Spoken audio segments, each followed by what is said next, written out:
This is CGTN, China Global Television Network.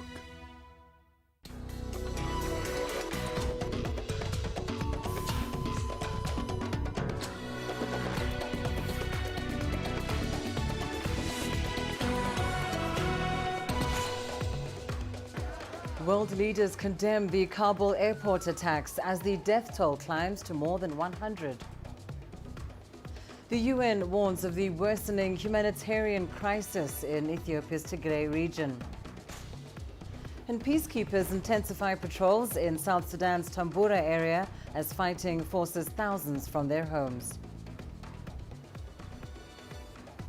Hello and a very warm welcome to Africa Live on CGTN. I'm Lindy Mtongana in Nairobi. And with me is Penina Karibe with a preview of your business news. Thank you, Lindy. Coming up on Africa Live Business. Nigeria's state oil firm considers an IPO after making its first profit in 44 years. And we bring you a report that credits private businesses for driving ties between China and African nations. I'll have details of those stories and plenty more in just a bit. I now hand you back to Lindy. Thanks, Penina.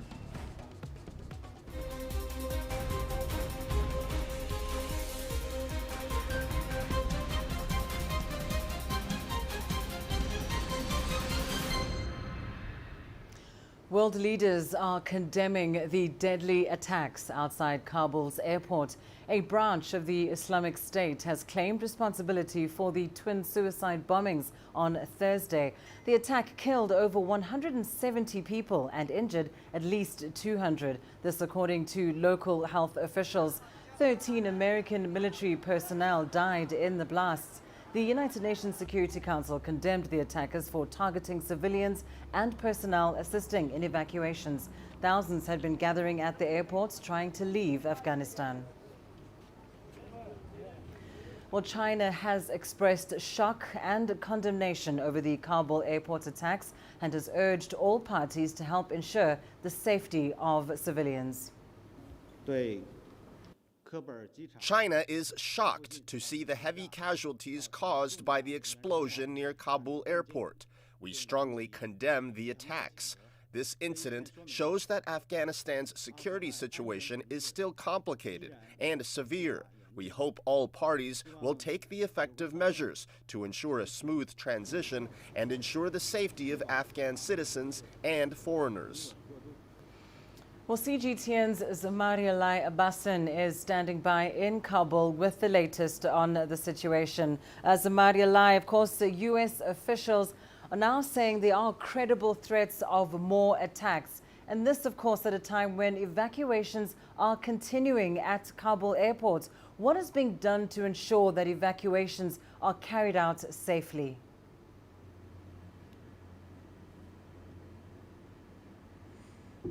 Hello, Lindy. The situation looks very strange. Thursday evening, there were twin blasts which took life of more than 270 people, or at the same time injured among them. And again, there are people rushing toward and throwing to the Kabul airport. That's something for me. I can't accept it. How can they do this? Whether there were strict security measures by the Taliban this morning till the afternoon, and then again pouring the people started. Everybody was rushing and they found different ways. They went through the blocks, they went through the streets. They supposed to be like showing it off like they're living close to the airport and some residential areas. And then again, the numbers are raising. At the same time, you pointed to the issues. There are alarms still from the United States of America that eminent information show that there are attacks on the way again.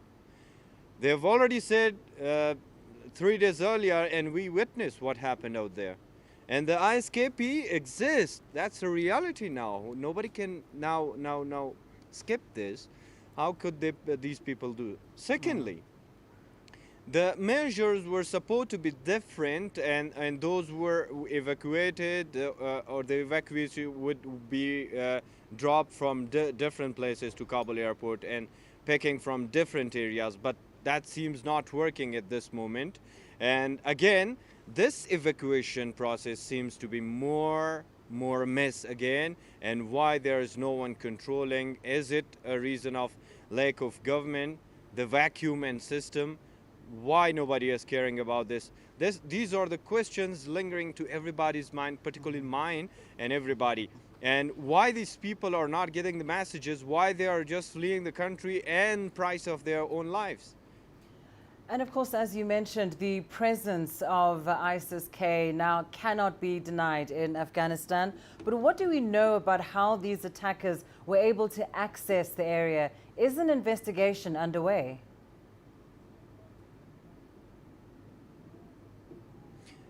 The Taliban said that they have appointed a team to investigate the twin attacks on Kabul airport gates, the Abbey gates, where the casualties and catastrophe happened.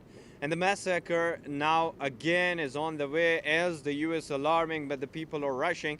The team that the Taliban has appointed said that they are working, but there is no results at this moment. And this was the habit of the previous government of Afghanistan, who were appointing commissions to investigate a lot of issues, and at the end there was nothing. Again, people think that and this issue there would be no conclusion, and it's difficult to find out how those people from ISKP entered and then explode themselves among the hundreds, thousands of people, and that's catastrophe, and it will be really difficult for the Taliban and the US and everybody who want to investigate these attacks, and even some doubt whether they could be able to prevent further attacks that's already alarmed. Well, thank you so much for keeping us up to speed. Zamaria Lai Abbasin live with us there from Kabul. Now, some of the witnesses of that attack have been speaking about the incident. My grandson had been going to the Kabul airport from the past 3 to 4 days, but he was one of the victims of the 26th August incident. He is currently at Kabul Emergency Hospital in a stable condition. I have got all the legal documents. Actually, I work for the KASF, which is an American company, and they handed me a visa. But I'm still unable to hand over my documents to the US Embassy in Kabul because of the crowding. Well, ISIS Khorasan, the group taking responsibility and being blamed for the suicide bombings at Kabul airport, are in fact behind a surge in attacks spanning 3 countries. CGTN's Timothy Ulrich tells us more. A maternity ward in Kabul, riddled with bullets. Militants left death and carnage in a place where life takes its first breath. Doctors Without Borders called the attack pure hell. The attacker came up to me and pointed his gun at my head, but he didn't shoot. Instead, he killed 2 other women and then left the room. The gunman killed 24 people in this attack last year, including mothers, infants, and pregnant women. The Taliban and the U.S. both blame ISIS-K for the attack, though the group has never claimed responsibility. The Islamic State of Khorasan has been blamed for the bloodshed of similar attacks since 2014, when they first emerged. ISIS-K pledged allegiance to the Islamic State of Iraq and the Levant, aiming to establish a Sunni caliphate. And they have claimed responsibility or have been blamed for attacks in Afghanistan, Pakistan, and Tajikistan.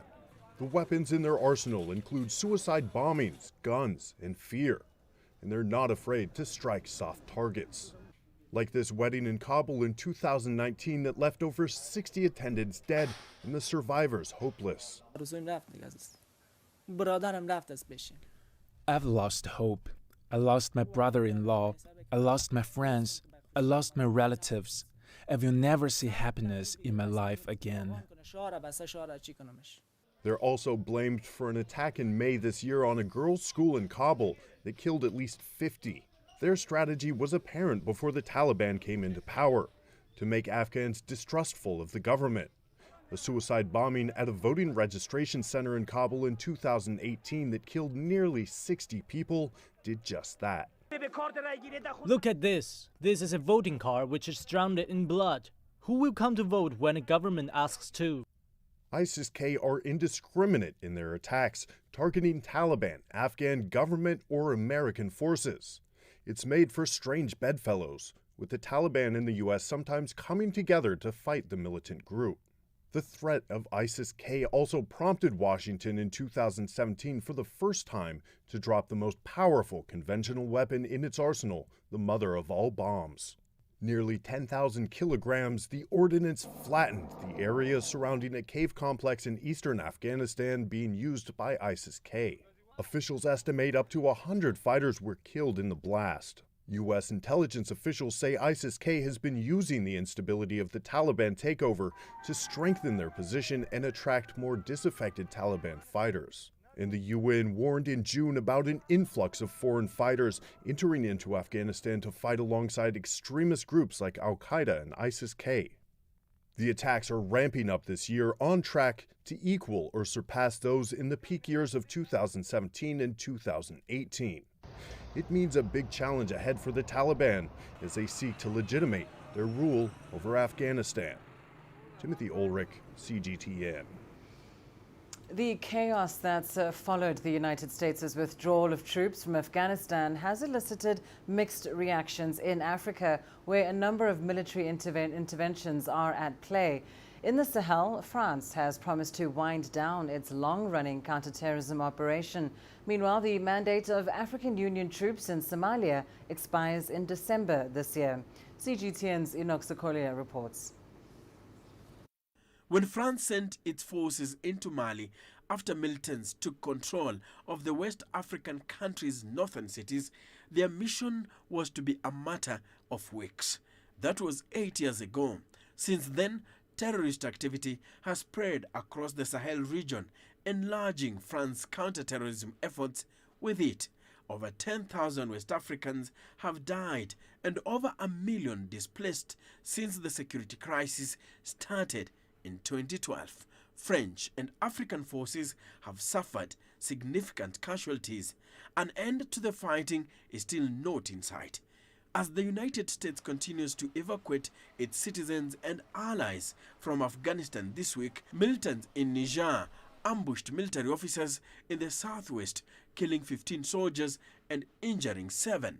Civilians remain the #1 target of the militants, and France now finds itself stuck in the Sahel, much like the United States found itself in Afghanistan. Military interventions in the Sahel and the UN-authorized African Union peacekeeping mission in Somalia have similarities to the U.S. intervention in Afghanistan, despite having different dynamics. It's about years or decades-long foreign involvement in countries with weak or unstable governments. These operations have struggled with troop fatigue and dwindling support at home, while the groups they are fighting are patiently confident they will last longer than their enemy. Unlike the US, France is not withdrawing from the Sahel entirely. The European country, however, plans to close some military bases and decrease its 5,100 troops deployed in the Barkhane operation. Meanwhile, the extended mandate of the UN mission in Somalia ends on December 31st. That is despite political tension flaring up over twice delayed elections now slated for October. But images of mayhem at Kabul's airport and elsewhere may prompt military and peacekeeping interventions to think about the circumstances in which they are going to live when that time comes. Enoch Sikolia, CGTN, Nairobi, Kenya. United Nations Secretary General Antonio Guterres on Friday warned of a humanitarian crisis unfolding in northern Ethiopia's Tigray region. He described the situation there as a catastrophe. The human price of this war is mounting by the day. A humanitarian catastrophe is unfolding before our eyes. More than 2 million people have been displaced from their homes, and 1 million more are in immediate need of life-saving humanitarian assistance, including food, water, shelter, and health care. At least 400,000 people are living in famine-like conditions. Addressing the UN Security Council, Guterres called for an immediate ceasefire and a national political dialogue.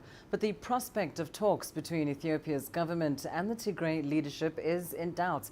The Tigray People's Liberation Front have expressed commitments to negotiating an end to the war. However, the United States told the Security Council that the Ethiopian government did not respond positively to calls for talks. The 9-month war in Tigray has killed thousands of people and left nearly 500,000 more starving. Now, over in South Sudan, UN peacekeepers have embarked on patrols to assess the security and humanitarian situation in Tambura.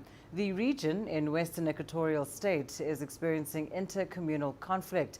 The patrols follow recent violence that has seen over 28,000 people flee their homes.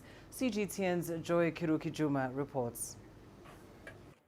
Tension remains high in Tambura in South Sudan's western equatorial state. UN peacekeepers are here to restore peace in the region following recent violence. We are now seeing displacement of around 28,000 people throughout the area.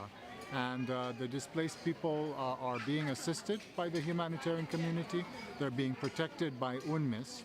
But what is particularly sad is that this didn't need to happen. And the thing that the people are asking for more than humanitarian assistance, is mediation. They want a political solution to this problem. Intercommunal conflict has forced thousands of civilians to flee their homes and seek refuge in the neighboring Ezo County. We will continue with our presence in this area. We are also thinking of increasing our presence, as the civilians here say they have food in their villages, but they are afraid of going there. We will provide security in areas where people can once at least go back and get the food that they want. We will mediate between the communities, help both the communities get together and resolve the disputes which have arisen so recently. For this 17-year-old victim, the memories of the attack are still etched in his mind. We went to the farm with our parents plowing groundnuts, and suddenly 3 men came from the bush. They arrested our parents, but my 3 younger brothers and I managed to run away. We went into the bush where we stayed until night. Then we heard gunshots. After that, I sneaked into the farm and found the bodies of my mother and father lying down. Child protection officers have expressed concern over the violations meted out on children as a result of the ongoing conflict.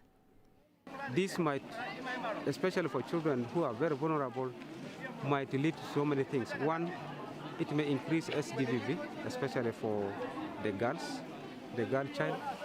It increase domestic violence. It increase even criminality. And many more children may be thrown to recruitment, because we have been seeing youth, and we don't know most of them. The UN peacekeepers' mandate will be to continue protecting humanitarian workers as they deliver services to the thousands of displaced persons in the greater Tambura region. Joy Kirukijuma, CGTN. Let's take a short break now. Here's what's still ahead on Africa Live. Coming up, South Africa reintroduces grants to cushion vulnerable people from the economic effects of COVID-19. And African ministers pledge to eradicate all forms of polio on the continent. The best of Mother Nature, near the heart of Mother Africa. The scenery and allures of Victoria Falls, where the sun rays kiss the sprinkles of magnificent waters cascading upon the rocks. The wonders of Kenya's Masai Mara, where the world comes to feast upon the beauty of the beasts. The Lake Nakuru in Kenya, where flamingos come in the millions to rest their wings. Catch it here on our special series on Africa's famous national parks. Look, it's a small herd of elephants.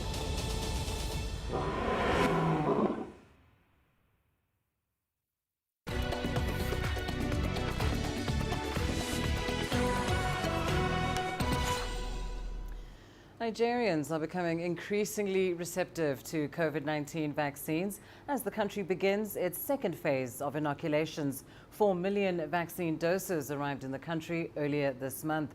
And as CGTN's Kelechi Emekalam reports, many citizens are now championing the cause. Days after kick-starting the second phase of the COVID-19 vaccination exercise, health workers say the response has been favorable. So far, we have vaccinated over 700. People came more than the first phase because first phase we had to go and mobilize them, talk to them. But this second phase, they are coming on their own, in a very high number. About 2% of Nigeria's 200 million strong population received a vaccine in the first phase of the rollout. Experts say vaccine hesitancy was one of the major setbacks to inoculating Africa's most populous nation. As a continent, we are more of a receiving continent rather than a manufacturing or giving continent. So, it gave the opportunity for different school of thoughts, different theories, different disinformation and misinformations to actually happen because of the way government manages information. It took a bit of time for government to respond to some of these things. So, there were incidents of deaths that were not as a result of COVID-19, but as a result of disinformation. But the successful completion of the first phase seems to have inspired citizens' confidence, building a population that's not only prepared to get inoculated, but have now become champions for the next phase. For me, it was a personal decision to come here, and it's okay to have reservations, but then when you look around you and you weigh the benefits against whatever it is you have, you will understand that you really have no choice, and you must take this to protect yourself, your loved ones, and then to ensure that even, we were made to understand that this does not necessarily mean you might not catch the virus, but it will protect you. It would allow you to reasonably deal with it. You will not be hospitalized. So it's like the normal vaccine. Like we take our babies, our children to be vaccinated. That's just the way this COVID-19 vaccine is.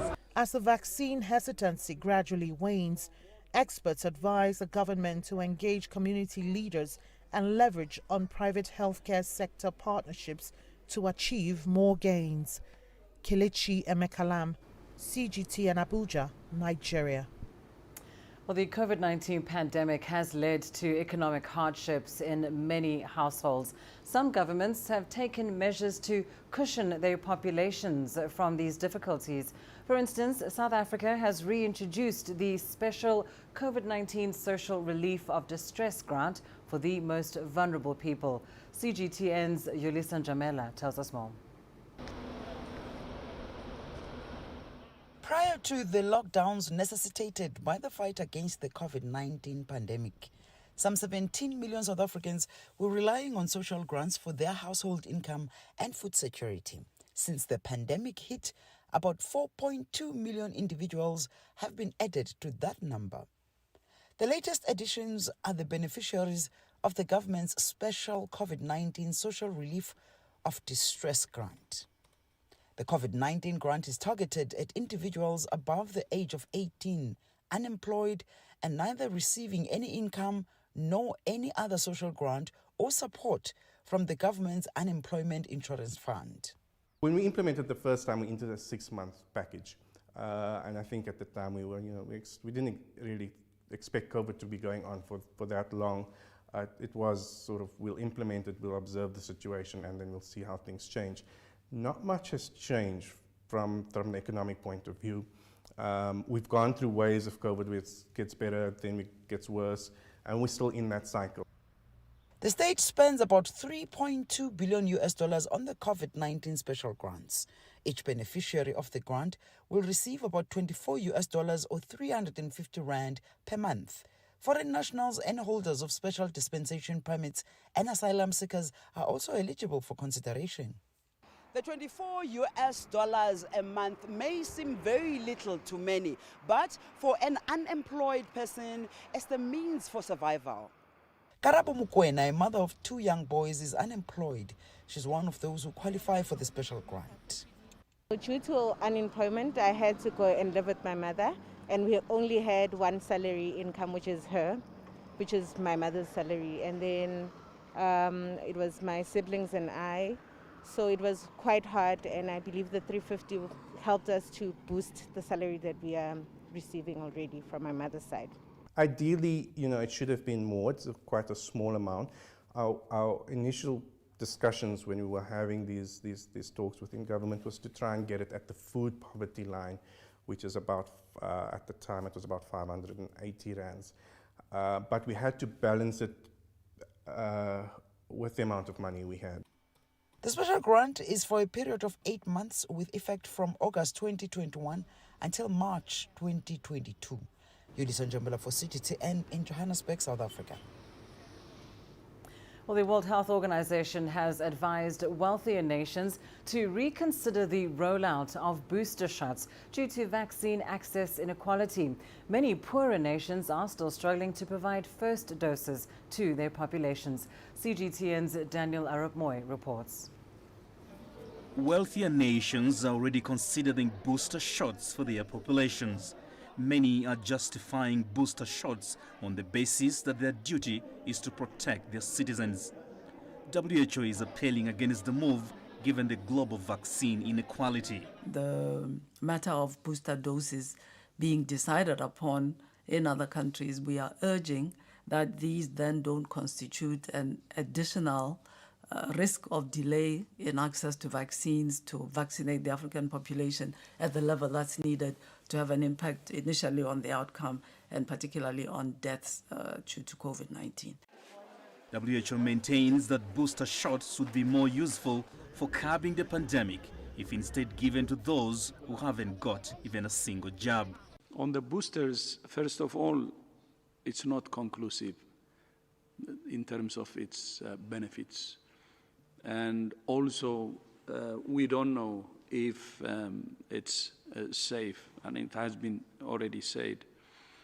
And the second problem is when some countries afford to have a booster and others are not even vaccinating the first and second round, it's a moral issue.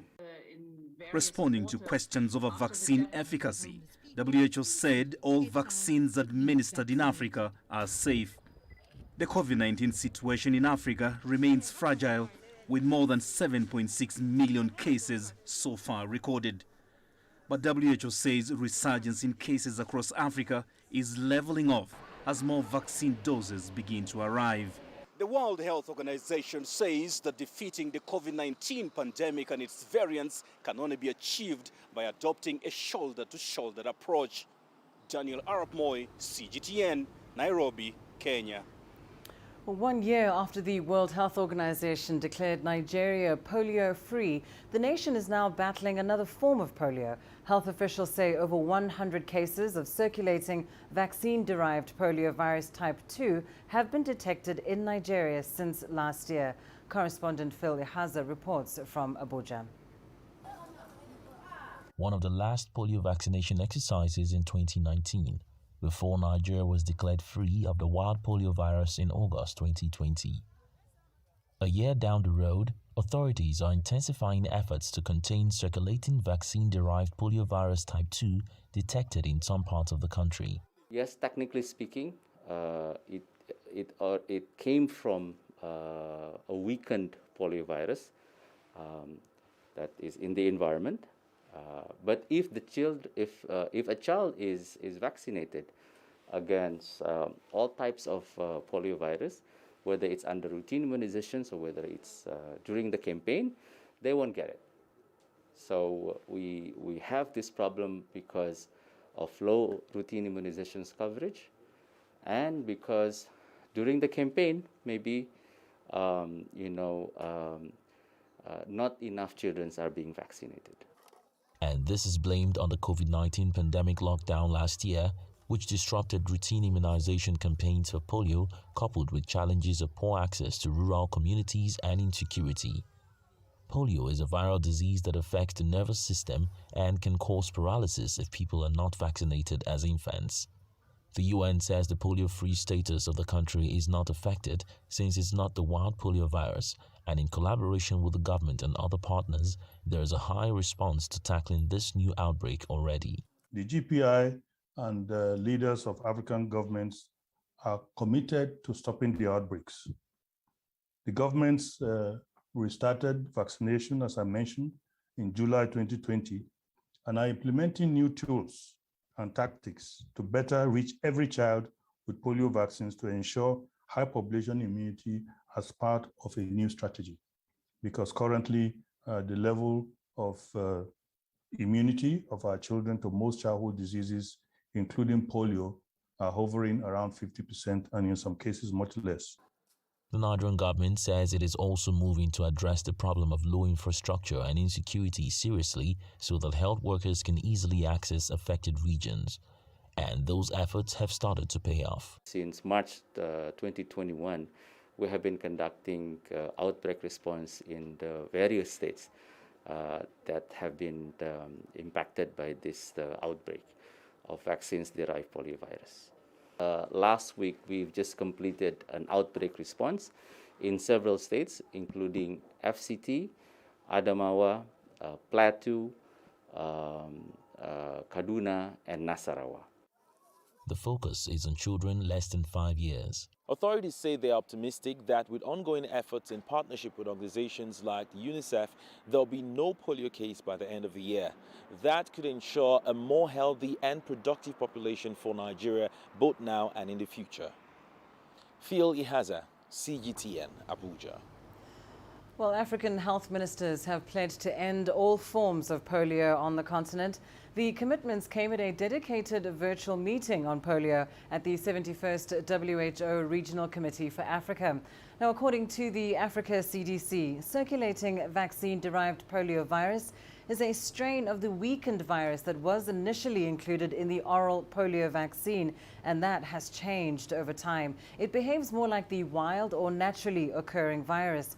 Now, this means it can spread more easily to people who are unvaccinated and who come into contact with the stool or respiratory secretions, such as from a sneeze of an infected person.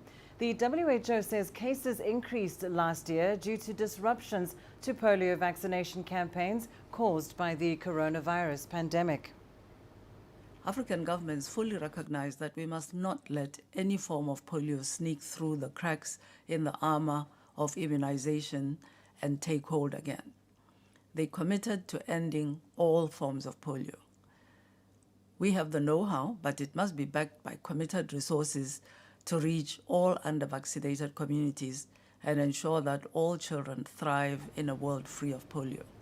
Together, we can help the world achieve polio eradication. And let's now go to Penina for your latest business news. Thank you, Lindy. Coming up on Africa Live Business. Nigeria's state oil firm considers an IPO after making its first profit in 44 years. And we bring you a report that credits private businesses for driving ties between China and African nations.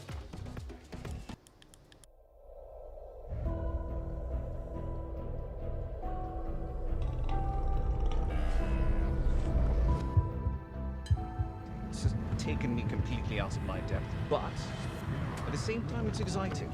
It's new, it's different, it's a challenge. It's really exciting.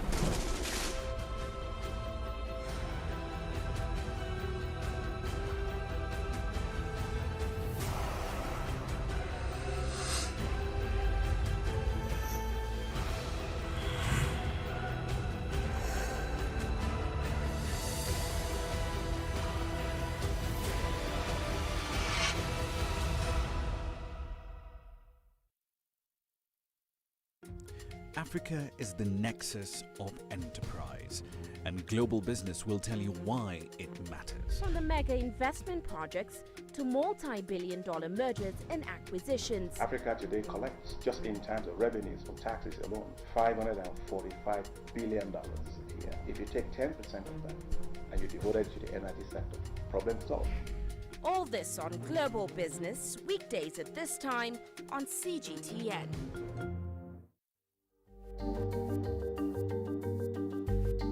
Africa Live. Find your voice.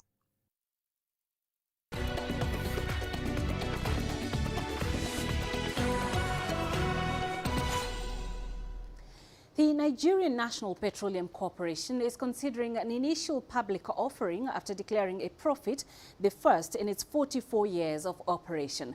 Although a date for the IPO has not been set yet, President Muhammadu Buhari recently passed a bill that enables the company to go public. The Nigerian state oil firm generated an income of $698 million after tax last year. It's a surprising turnaround, especially since the economic shocks caused by the COVID-19 pandemic triggered a slump in oil price. But the NNPC says during the coronavirus mayhem, it saw an opportunity to cut costs, improve efficiency, as well as lower borrowing rates. Still in Nigeria, businesses in Abuja are concerned about an emission tax imposed on them by government.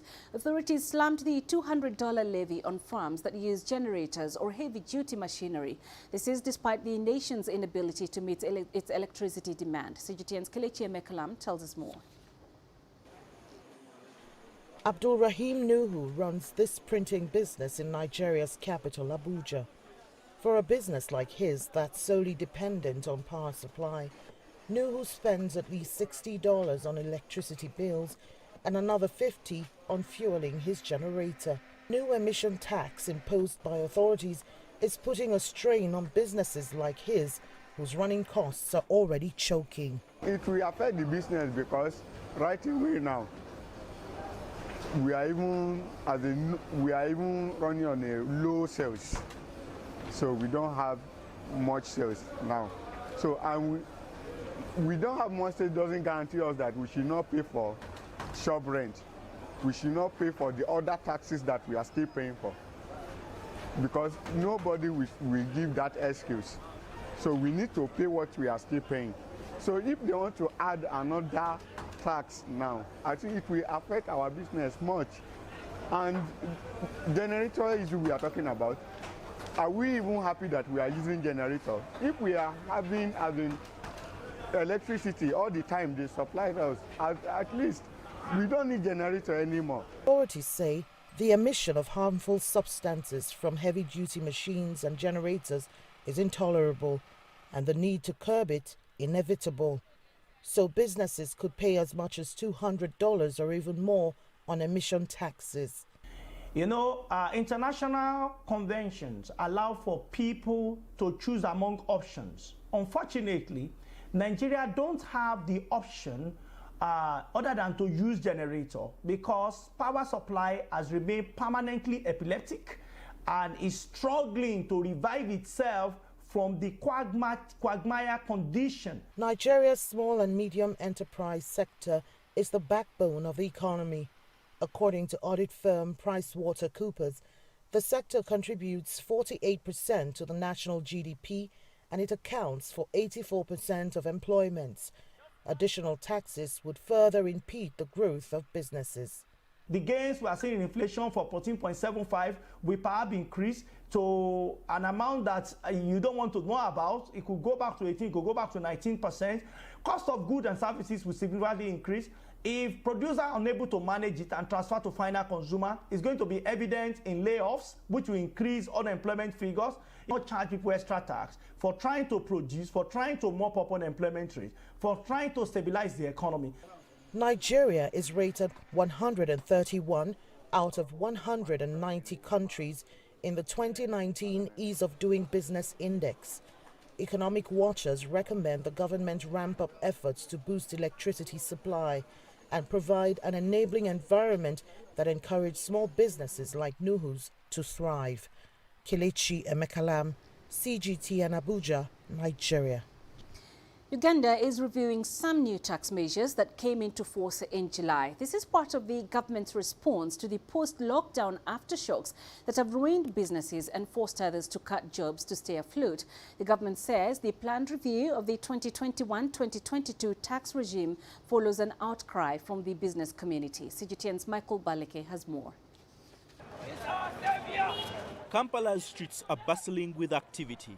The government recently lifted the 42-day lockdown measures to control the spread of the COVID-19 virus. And while some businesses are slowly getting back on their feet, many traders here in the capital say they are struggling to pick up the pace. This is now a trying moment for traders, all the traders, because we're facing quite a lot.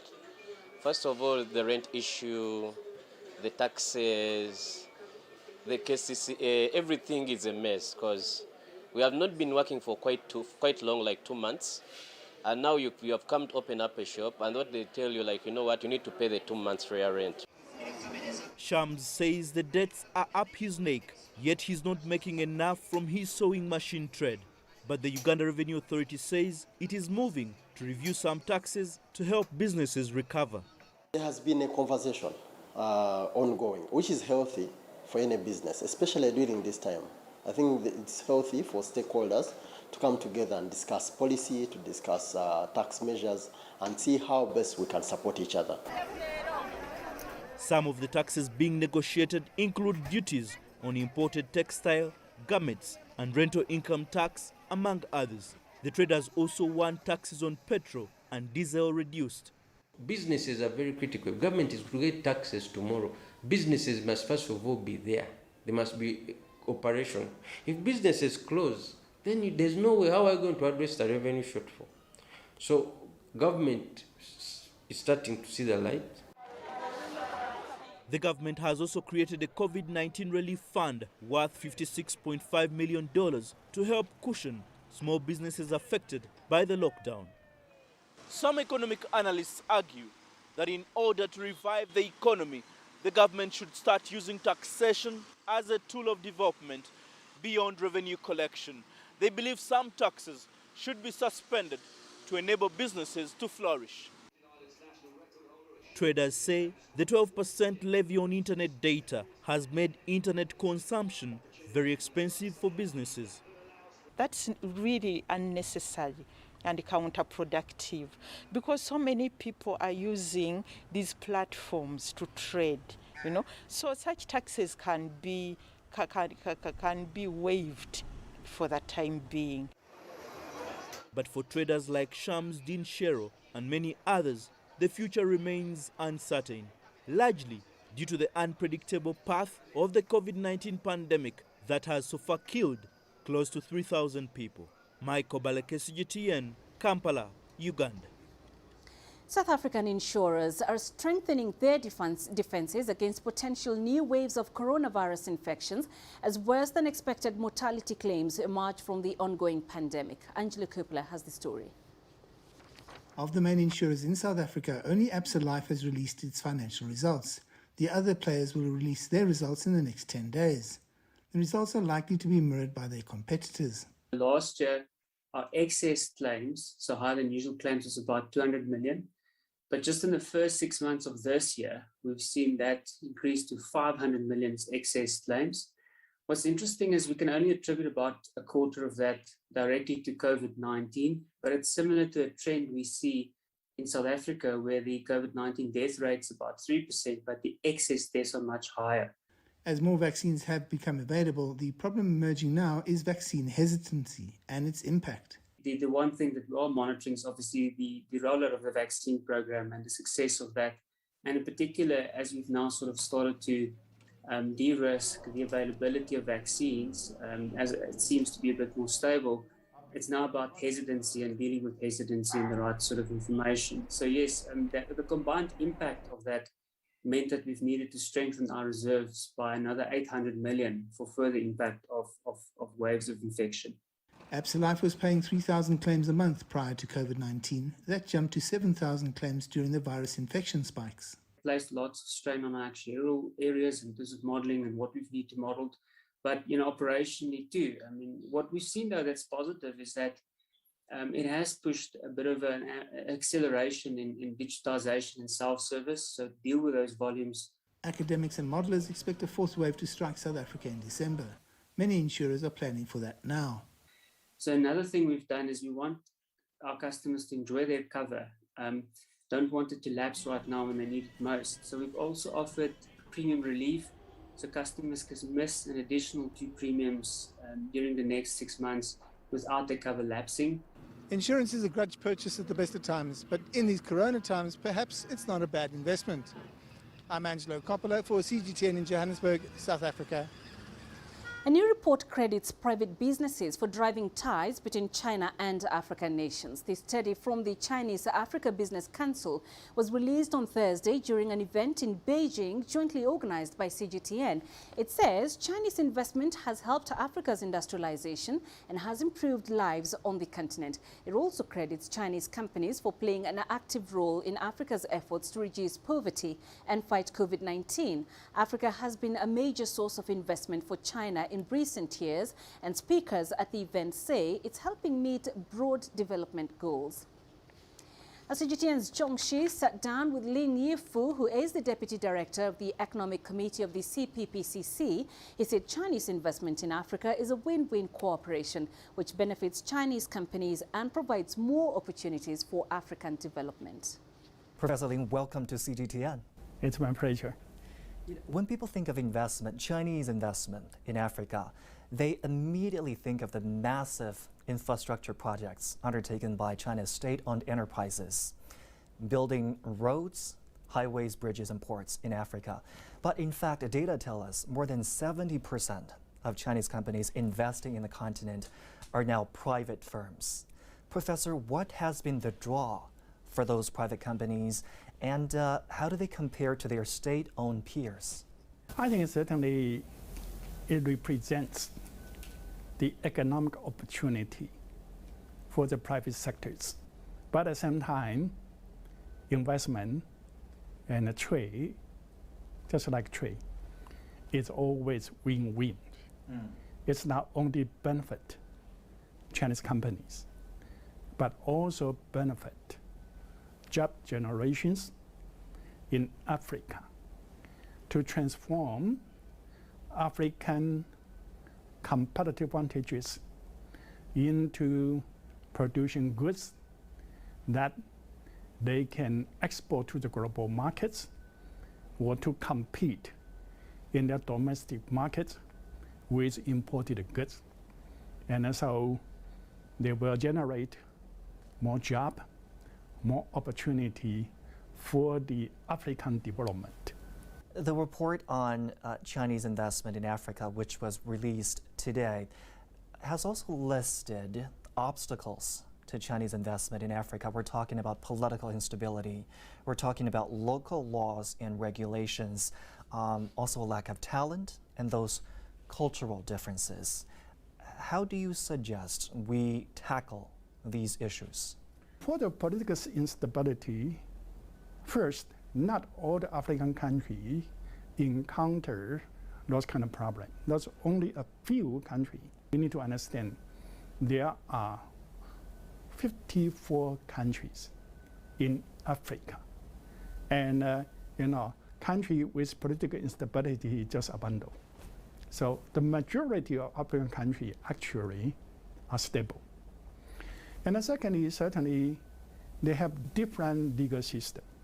So we need to understand their culture, their legal system, in order to do our business there. But certainly, we can also improve by, the bilateral arrangement, to, voice our concern, and they can also, modify their business environment and so on to make investment in Africa more investment friendly. Bilateral trade between Afghanistan and India has come to a virtual halt after the Taliban took it. It's bound to have an impact in the Indian market. Bilateral trade between the two nations is estimated at about $1.5 billion. The Taliban has stopped the movement of cargo via Pakistan to India, and all imports have stopped. Both the traders and the consumers are bearing the brunt of it all. Mujahid Safi, one of the largest exporter of dry fruits from Afghanistan, is a worried man these days. He will lose millions of dollars this season as the trade route to India is closed. It is the peak trading season. The products are all packed and ready to be exported, but the turmoil in Afghanistan is already affecting exporters like Safi. India imported 85% of dry fruits from Afghanistan in the last year. The Indian market is already seeing a twofold jump in the prices. During the festival of Diwali, the customers will not get good quality dry fruits as most of the stock we have is over. Leftover stock is not a good quality. They will have to pay 50 times more for what is available. We are not expecting new stocks as the banking facility is also not available. The Indian exporters are also impacted.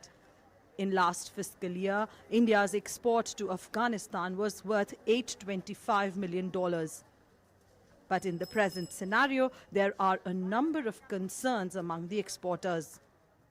Our only concern has been how the trade will move forward, and we are advising exporters also to look forward in certain way.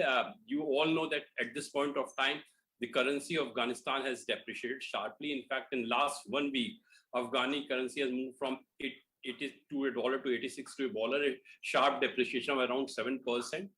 With the festive season around the corner, the business community wants the government to intervene, or else the bilateral trade will end and the customer will have to pay more.